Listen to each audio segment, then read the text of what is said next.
बिस्मिल्लाहिर्रहमानिर्रहीम। मैं हूं राजा ताहिर। आप देख रहे हैं ईबीस पी के। ऐसे अफराद जिनको कम सुनाई देता है या बिल्कुल नहीं सुनाई देता, हियरिंग एड उनके लिए किसी नेमत से कम नहीं है।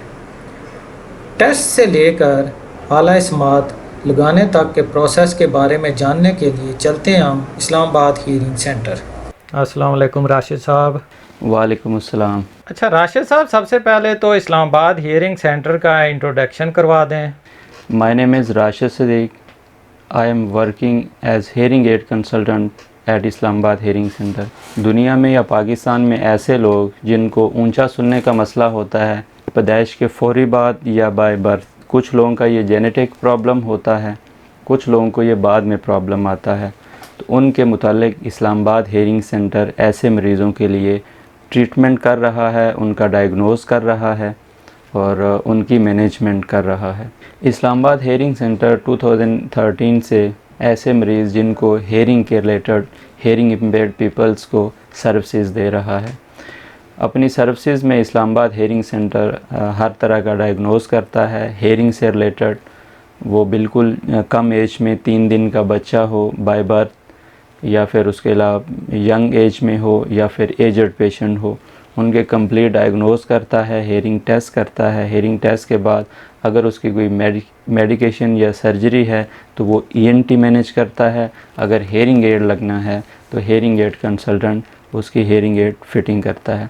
अच्छा ये बता दें, ऐसे पेशेंट्स जो बिल्कुल नहीं सुन सकते या ऊंचा सुनते हैं, इस्लामाबाद हियरिंग सेंटर उनको क्या क्या सर्विसेज दे रहा है? इस्लामाबाद हेयरिंग सेंटर अपनी जो पेशेंट्स को सर्विसेज दे रहा है उसमें समात के हर किस्म के टेस्ट हैं।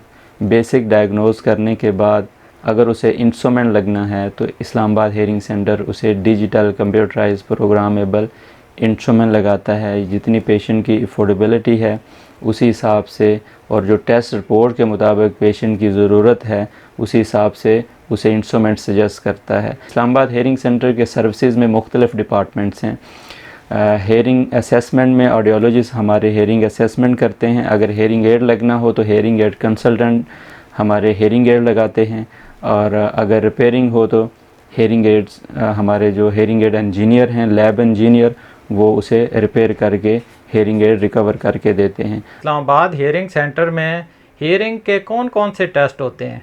उसमें पीटीए टेस्ट है, प्योर टोन ऑडियोमेट्री है, एक हम ग्राफ फाइंड करते हैं जिससे हमें पता चलता है इनका किस किस्म का हेयरिंग लॉस है, माइल्ड में है, मॉडरेट में है, स्वेयर में है, प्रोफाउंड में है।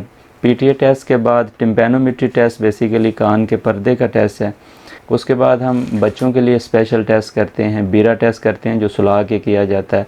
एएसएसआर टेस्ट बच्चों का लेटेस्ट टेस्ट कर रहा है जिससे कंफर्म पता चल जाता है डेफिशिएंसी है नहीं है, अगर है तो कहाँ पे है, कितनी है। ओएई टेस्ट कर रहा है, हेयरिंग स्क्रीनिंग टेस्ट है, फिर उसके अलावा टिनाइटिस मैनेजमेंट का टेस्ट कर रहा है। इस्लामाबाद हियरिंग सेंटर में जो लोग काम करते हैं उनकी एक्सपर्टीज़ क्या है? इस्लामाबाद हेयरिंग सेंटर एक प्रोफेशनल टीम का नाम है। इसमें जितनी भी टीम हमारी इस्लामाबाद हेयरिंग सेंटर में जितने अफराद जितने लोग काम करते हैं वो प्रॉपर क्वालिफाइड हैं और प्रोफेशनल हैं। इसमें ऑडियोलॉजिस्ट होते हैं जिसकी प्रॉपर ऑडियोलॉजी होती है, वो तमाम हेयरिंग एड के टेस्ट परफॉर्म करता है। हेयरिंग एड कंसल्टेंट हैं जो हेयरिंग एड की फ़िटिंग करते हैं, प्रोग्रामिंग करते हैं। उनकी क्वालिफ़िकेशन और उनकी ट्रेनिंग कंप्लीट बाहर से है। तुर्की में वो मैन्युफैक्चरिंग में काम करते रहें, बर्मा में ऑडियोलॉजी में काम करते रहें और प्रॉपर क्वालिफाइड हैं। और हेयरिंग एड की जब वो फिटिंग करते हैं according taste report proper manage करके करते हैं, जिससे पेशेंट को फ़ायदा ये होगा कि वो according taste report proper hearing aid manage होगा। जब वो मैनेज होगा तो वो एक्चुअल पेशेंट की नीड के मुताबिक होगा, जिससे पेशेंट को बहुत जल्द अच्छा रिस्पॉन्स मिलेगा। अगर बच्चे को हेयरिंग एड लगता है या बड़े को लगता है, अगर हेयरिंग एड के प्रॉपर मैनेजमेंट, प्रॉपर प्रोग्रामिंग और फिटिंग अच्छी की गई है तो पेशेंट के लिए प्रॉब्लम नहीं आएगी। किन पेशेंट्स की सर्जरी या मेडिकेशन होती है और किन को आला समात लगता है? ऐसे पेशेंट जिनको ऊंचा सुनने का मसला होता है उनका पता ही हेयरिंग टेस्ट के बाद पता चलता है कि इनका बेसिकली ट्रीटमेंट प्रोसीजर क्या होगा। ट्रीटमेंट प्रोसीजर में मेडिकेशन है, सर्जरी है या आला समात है, ये पता कैसे चलेगा? जब टेस्ट हम PTA test pure tone audiometry बड़ों का करते हैं, टिम्पैनोमेट्री करते हैं, हमें पता चल जाता है इसके मिडिल एयर में फ्लूइड है, टिम्पैनिक मेम्ब्रेन नॉर्मल पोजीशन पे है। अगर मिडल एयर में प्रॉब्लम है, कान के पर्दे में प्रॉब्लम है, फ्लूइड है, परफोरेशन है, उसका ईएनटी डॉक्टर ऑपरेट करता है। ऑपरेट करने से वो मसला सॉल्व हो जाता है। अगर पेशेंट को पी पस रेशा वगैरह आता हो, उसका भी मेडिकेशन या सर्जरी से मसला सॉल्व हो जाता है। अगर मेडिकेशन या सर्जरी से मसला सॉल्व ना हो रहा, वो सेंसिनरल प्रॉब्लम होता है जो कि रिपोर्ट पे प्रॉपर पता चल जाता है, ऐसे पेशेंट्स को हम हेयरिंग एड ही लगाते हैं। क्या इस्लामाबाद हियरिंग सेंटर जो आला समात लगाता है उसकी कोई वारंटी या गारंटी देता है कि नहीं? इस्लामाबाद हेयरिंग सेंटर के पास वारंटी सेंटर है, रिपेयरिंग सेंटर है, तो हमारे लिए ये एक ज़रा भी मसला नहीं होता। इवन उसके किसी भी पार्ट्स पुर्जे में प्रॉब्लम आए, माइक्रोफोन में, रिसीवर में, आईसी चिप में, उसकी बॉडी में, इवन छोटे से छोटा स्मॉलेस्ट पार्ट जितना भी हो, hearing aid Islamabad hearing centre के पास ये एक्सपर्टीज़ हैं। उसके पास वारंटी सेंटर, रिपेयरिंग सेंटर होने की वजह से वो हर तरह का आला समात रिपेयर कर सकता है। इस्लामाबाद हियरिंग सेंटर में जो आप हियरिंग एड लगाते हैं वो लोकल होते हैं या इम्पोर्टेड? ताहिर साहब, ये सवाल आपका बहुत इंपॉर्टेंट है कि हेयरिंग एड किस तरह के लगाए जाते हैं। पाकिस्तान की मार्केट में मुख्तलिफ़ नौइयत के हेयरिंग एड लगाए जाते हैं। उसमें चाइना के भी होते हैं, लोकल भी होते हैं, इंपोर्टेड भी होते हैं। लेकिन इस्लामाबाद हेयरिंग सेंटर ये hearing instrument Switzerland, Germany, England, USA से इंपोर्ट करता है, जो digital computerise programmable world latest hearing aid होते हैं। आगे फिर पेशेंट्स को लगाता है। इस्लामाबाद हेयरिंग सेंटर के पास आम लोकल इंस्ट्रूमेंट या एम्पलीफायर बिल्कुल नहीं होते। जितने भी इंस्ट्रूमेंट लगाते हैं ये fully 110% digital computerise programmable hearing aids होते हैं और जिनकी प्रॉपर रिटर्न में इस्लामाबाद हेयरिंग सेंटर वारंटी देता है।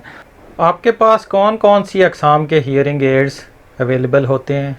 इसमें 4, 5, 6 अक़साम के हेयरिंग इंस्ट्रूमेंट होते हैं जो कान के ऊपर लगते हैं, फिर कान के अंदर लगते हैं। कान के ऊपर लगने वाले में भी मुख्तलिफ़ किस्म के हेयरिंग एड होते हैं, 2-3 अक़साम के। कान के अंदर लगने वाले में भी होते हैं।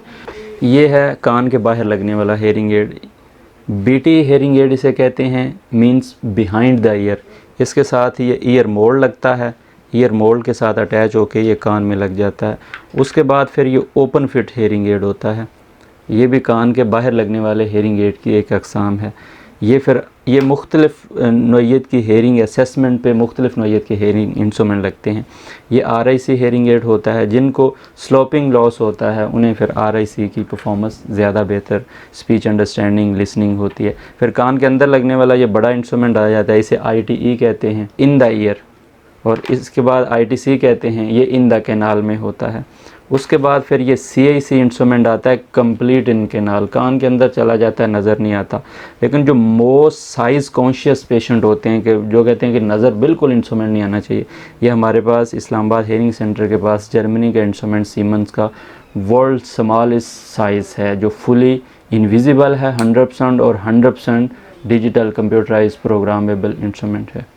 ऐसे पेशेंट जिनकी क़ुव्वत ख़रीद कम है, इस्लामाबाद हियरिंग सेंटर उनको क्या सहूलत फराहम करता है? जो पेशेंट हेयरिंग एड अफोर्ड नहीं कर सकते, उनकी क़ुव्वत ख़रीद बहुत कम होती है, जो बेचारे बड़ी मुश्किल से अपनी रोटी रोज़ी पूरी कर रहे होते हैं, उनको इस्लामाबाद हेयरिंग सेंटर अपने ज़कात उशर के सिस्टम से या अपने डोनेशन के निज़ाम से free of cost hearing aid लगा देता है। हमारे मुख्तलिफ़ इदारों के साथ भी लिंक होते हैं, ऐसे लोगों के साथ भी लिंक होते हैं जिनकी जो पैसे वाले होते हैं, तो उनकी तरफ से भी हमें ऑफ़र होती है कि आपके पास कोई ऐसा पेशेंट आता है जिनकी क़ुव्वत ख़रीद नहीं है या बहुत कम है, तो आप उन्हें हमारी तरफ से डोनेट कर सकते हैं। बहुत बहुत शुक्रिया। वीडियो को लाइक, शेयर और चैनल को सब्सक्राइब करें। Thank you.